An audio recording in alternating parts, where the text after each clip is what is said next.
ভাই আপনি পার্সেল ভেতরে আসুন। আরে আপনি আমাকে ভিতরে কেন আনছেন? হুট করে ভিতরে কেন আনছেন আপনি আমাকে? আপনার কাপড় খুলুন। কেন আমি কাপড় খুলবো কেন? আমি বলতেছি তাই খুলবেন। আরে বেয়াদব! আমাকে কাপড় খুলতে বলতেছে? আমি আপনার পার্সেল নিয়ে আসছি, আপনি আমাকে কেন কাপড় খুলতে বলতেছেন? আরে আমার কথাটা বোঝার চেষ্টা করুন। আপনার এই কাপড় খুলে এই শাড়িটা পরে আসুন জলদি। কি বলতেছেন না বলতেছেন? আমি কেন কাপড় খুলবো? আমাকে মনে হয় রাস্তার মেয়ে? আরে না না, আপনাকে রাস্তার মেয়ে মনে হয় না, আমি সেটা বলিনি। আপনি আমার কথা শুনুন, আপনি এই কাপড়টা চেঞ্জ করে এই শাড়িটা পরে আসুন। ওদিকে ওয়াশরুম আছে, যান চেঞ্জ করে সেটা আসুন। তো বলবেন কেন? আরে আমি সব কিছু আপনাকে পরে বুঝিয়ে বলবো, আগে আপনি শাড়িটা তো পরে নিন। যান যান দ্রুত।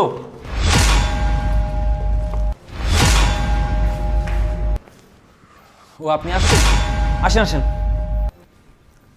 এখানে বসেন।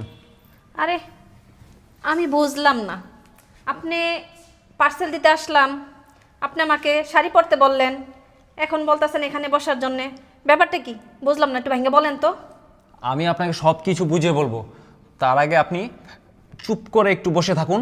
বেশি না, শুধু 1 ঘন্টা একটু মুখ বন্ধ করে আর ঘুমটাটা এইভাবে নামিয়ে আপনি চুপচাপ বসে থাকুন। আরে আমি 1 ঘন্টা বসে থাকতে পারবো না, আপনি যা বলার এখন বলেন, না হলে আমি চলে যাব এখনই।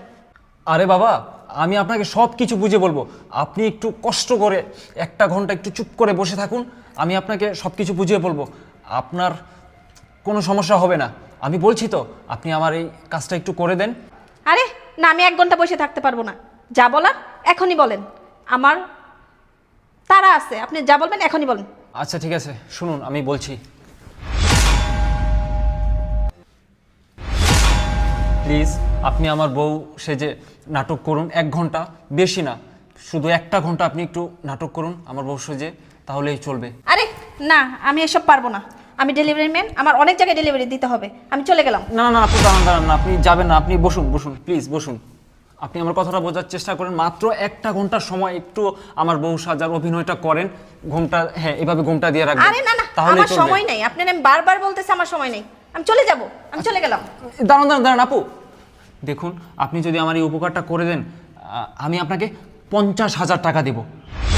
আরে আমার দেখে কি মনে হয় যে আমি টাকার লোভী? না চাইতেই এতগুলো টাকা? আচ্ছা আর একটু অভিনয় করি, তাহলে আরো বেশি টাকা পাবো। না না না, আমি পারবো না, আমি চলে যাই। এই দাঁড়ান দাঁড়ান, 50,000 না, আমি আপনাকে 1,00,000 টাকা দেব। শুধু 1 ঘন্টা আপনি আমার বউ সেজে এখানে বসে থাকবেন ঘুমটা দিয়ে, তাহলেই চলবে। প্লিজ আপনি আমার এই উপকারটা করুন। আচ্ছা ঠিক আছে, যেহেতু এত করে বলতেছেন, ঠিক আছে। আচ্ছা শুক্রিয়া, ঘুমটাটা নামান।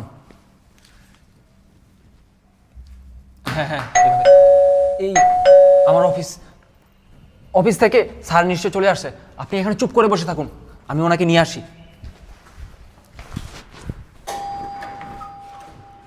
আসসালামু আলাইকুম স্যার। ওয়ালাইকুম আসসালাম। আসতে কোনো অসুবিধা হয়নি তো স্যার? না, আসতে কোনো সমস্যা হয়নি।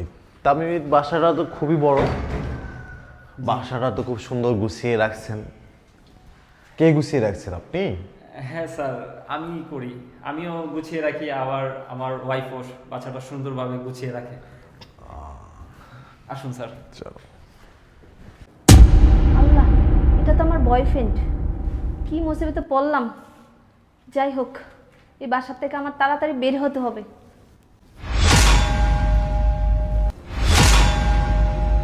আসুন স্যার, বসুন। বাসাটা তো খুবই সুন্দর। জি স্যার। এত বড় বাসায় তুমি একাই থাকো? না স্যার, আমি একা থাকি না, আমি আর আমার ওয়াইফ থাকি। ও আচ্ছা আচ্ছা, বাসাটা সুন্দর করে গুছিয়ে রাখছো। বাসাটা অনেক বড় আছে দেখতেছি, মাত্র তোমরা দুজন থাকো এত বড় বাসা। যাই হোক, তোমার বাসাটা কিন্তু আমার খুবই পছন্দ হয়েছে। ধন্যবাদ। আচ্ছা যাই হোক, তামিম আমি তো খুব ব্যস্ত আছি, তুমি তোমার স্ত্রীকে আমাকে একটু দেখাও, দেখে চলে যাই। স্যার আপনি প্রথমবার আমার বাসায় আসলেন, তো আমি আপনাকে একটু চা বানিয়ে খাওয়াই। আপনি বসুন, আমি যাচ্ছি। আরে বসো, তুমি কেন আমার জন্য চা নাস্তার ব্যবস্থা করবা? কেন, তোমার তো স্ত্রী আছে, তোমার স্ত্রীকে পাঠাও। ও হ্যাঁ, ইয়া এই শোনো, তুমি স্যারের জন্য চা করে আনো, খুব দারুণ করে একটা চা বানাবে, যাও। স্যারের জন্য স্পেশাল করে চা বানিয়েও। এগুলো তো কোনো দরকার ছিল না।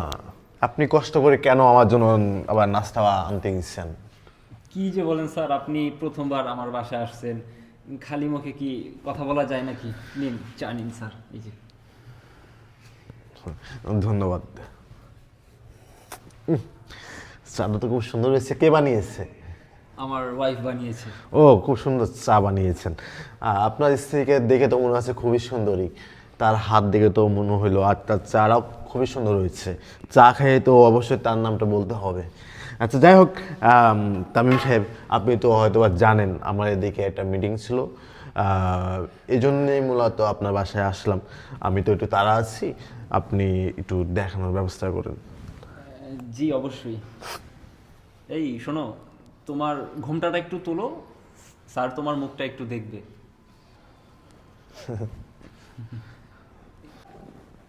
এই তুমি মুখ তুলছো না কেন? তোমাকে না বললাম ঘোমটাটা তুলে মুখটা দেখাইতে স্যারকে। স্যার, আপনাকে তো আমি বিয়ের সময় ইনভাইট করেছিলাম, আপনি তো আসতে পারেননি। তামিম, তুমি হয়তো বা জানো, তখন আমার সিঙ্গাপুরে একটা মিটিং ছিল। আমি তখন তো সিঙ্গাপুরে ছিলাম। সিঙ্গাপুরের মিটিংটা শেষ না করাতেই আমি আসতে পারি নাই। আর শেষ করে যখন আমি আসলাম, তখন তো তোমাকে বললাম তুমি বিয়ে করছো, তোমার বউকে দেখাবা না। তুমি তো বললা, জি স্যার অবশ্যই আমি আপনাকে দেখাবো, আমি আপনাকে ইনভাইট করব। তাই ভাবলাম, এদিকে একটা মিটিং ছিল, মিটিং শেষ করে তোমাকে কল দিলাম, তুমি বললে যে স্যার আপনি আমার বাসায় আসেন। সেই হিসেবে আর কি আপনার বাসায় আমি আসলাম। এখন আমি একটু ব্যস্ত আছি, হ্যাঁ, আমার আরেকটা মিটিং আছে, আমার মিটিংয়ে যাইতে হবে। আর তুমি একটু তাড়াতাড়ি করো, আমি একটু চলে যাব। জি স্যার। এই তোমাকে না আমি 1 লক্ষ টাকা দিয়ে ম্যানেজ করলাম যে আমার বউ সাজার নাটক করবে, তো এখন ঘুমটা কেন তুলতেছো না? আসলে স্যার, আমার বউ একটু লাজুক প্রকৃতির, তো তাই সমস্যা নেই, ও মুখ দেখাবে। হ্যাঁ, দেখলি মনে হচ্ছে আপনার স্ত্রী অনেক লাজুক, বাট আপনি কিন্তু খুব ভাগ্যবান যে আপনার স্ত্রীর মতো একটা স্ত্রী আপনি পেয়েছেন। মাশাআল্লাহ, সে দেখতেও খুব সুন্দর, চাটা বানিয়েছে খুবই সুন্দর করে, আর একটু লাজুক প্রকৃতিও আছে। এটা কিন্তু ভালো। আসলে সব পুরুষদের সামনে না জয় ভালো। যেহেতু আপনি ইনভাইট করেছেন, এই জন্যে আর কি আসলাম, না আসতাম না। আর যদি তাকে একটু বলেন, দেখে আমি চলে যাই আর কি। জি স্যার। এই তুমি আমার কথা শুনতেছো না কেন? তোমাকে না বললাম ঘুমটাটা তুলো, স্যার তোমার মুখ দেখবে। আরে তোমাকে বউ সাজিয়ে এই নাটকটা করার জন্যই তোমাকে আমি 1 লক্ষ টাকা দিয়ে ম্যানেজ করলাম, এখন কেন আমার কথা শুনতেছো না তুমি? না, আমি মুখ দেখাইতে পারবো না। আরে তুমি কেন মুখ দেখাতে পারবে না? উনি আমার বয়ফ্রেন্ড।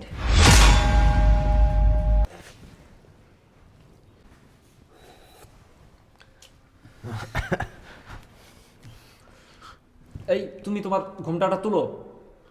কেন? আমি আপনাকে বলছি না যে আমি ঘুমটা তুলতে পারবো না? কণ্ঠটা কেমন জানি পরিচিত মনে হলো। বিষয়টা কি হলো বুঝলাম না তো। হ্যাঁ, তামিম, আপনি বিয়ে করছেন কোথায়? আমি তো স্যার বিয়ে করেছি মুন্সিগঞ্জে। মুন্সিগঞ্জ বিয়ে করছো? জি জি স্যার, মুন্সিগঞ্জের ওই মুক্তাগাছা থানায় বিয়ে করছি। ও আচ্ছা আচ্ছা আচ্ছা, ঠিক আছে।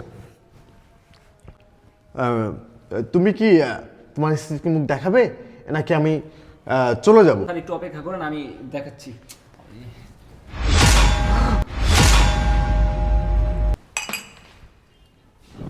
কি হলো স্যার? কি ব্যাপার, তুমি এখানে কেন? মানে মানে কি? কি ব্যাপার আফরোজা? স্যার মানে আপনি ওনাকে কিভাবে চেনেন?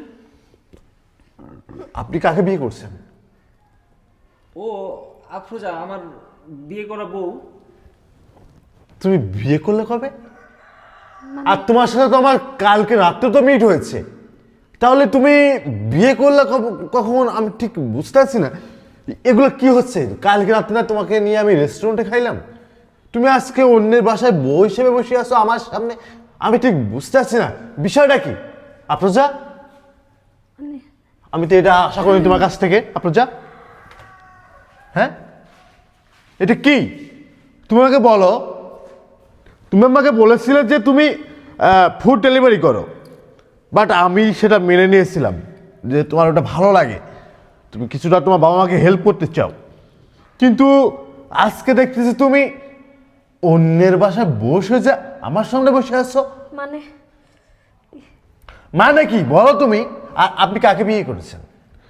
মানে বুঝলাম না, আপনি কি সত্যি কি বিয়ে করছেন নাকি?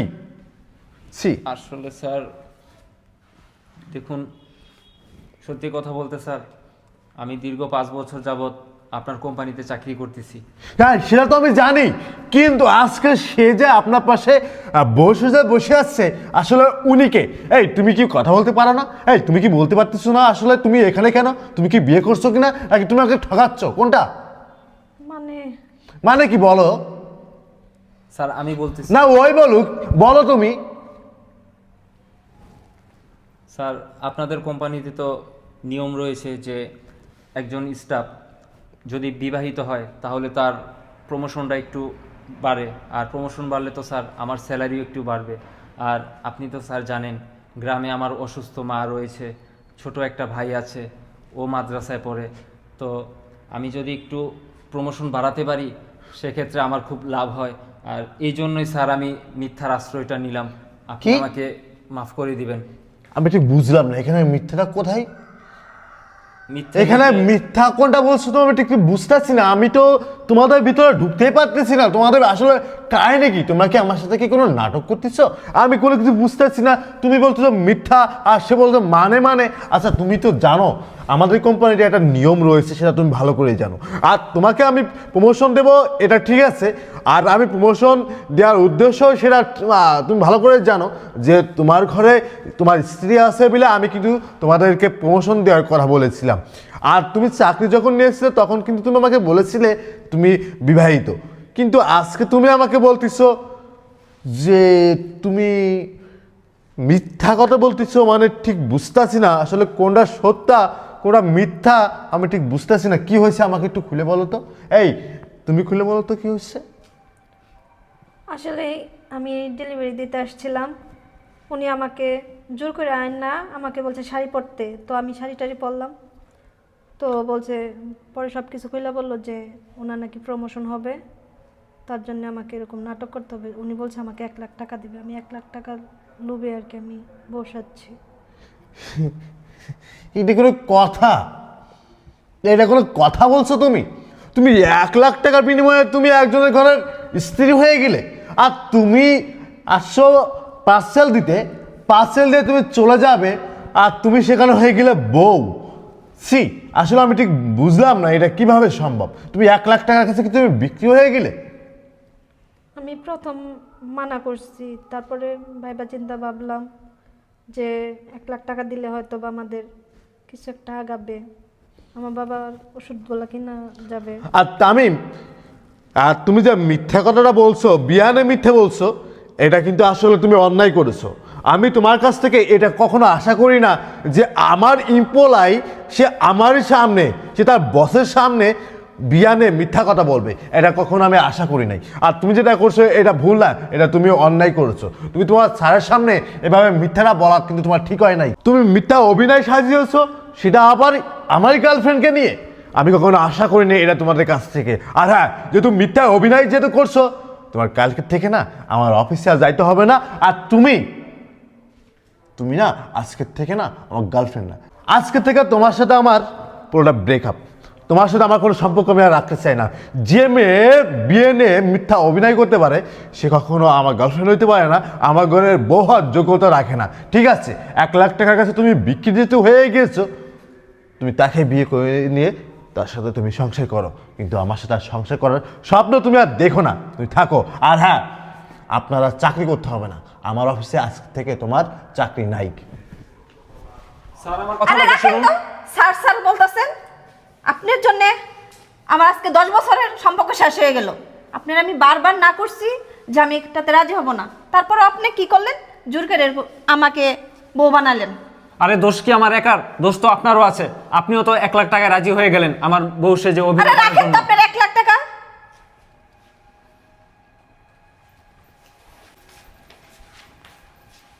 ধ্যাৎ, কেন যে আমি মিথ্যা কথাটা বলতে গেলাম, আজকে মিথ্যার জন্য আমার চাকরিটাও গেল, সর্বনাশ হয়ে গেল আমার। এখন আমার কি হবে?